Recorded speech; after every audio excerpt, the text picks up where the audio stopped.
What song? What song? The last song is? Where's the topic of the song? You are my sunshine. Okay. Okay. What are you trying to do?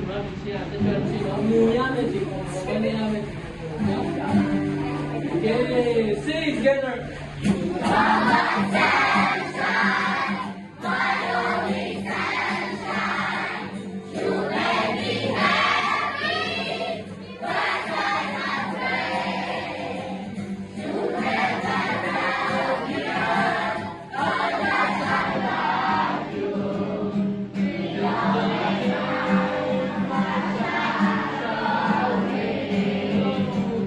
I love you, mommy, my sweet mommy.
လက်လို့ဘယ်မှာလဲကောင်းပါဘူးဘုံဆေးရမှာမောလို့ဆေးရမှာသူဆေးရမှာ 1 2 3 ready head set clapping head set no head set tu baru mari head set dia lagi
chế cho nó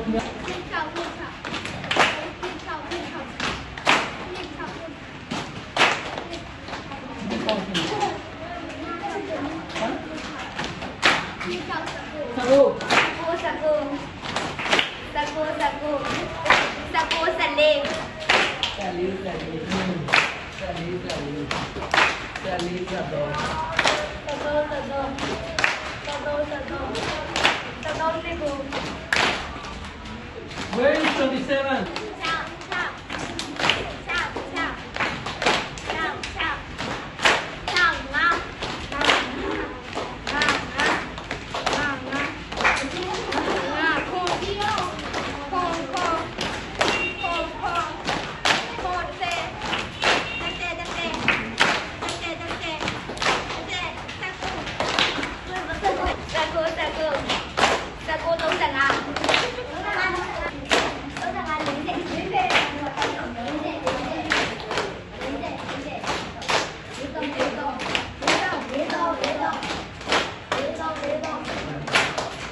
Hey.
Ready, 1, 2, 3.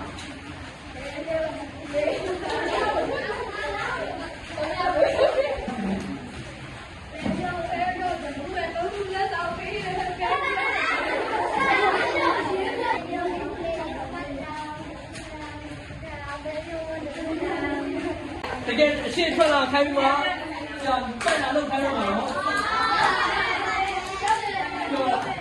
ပြောလား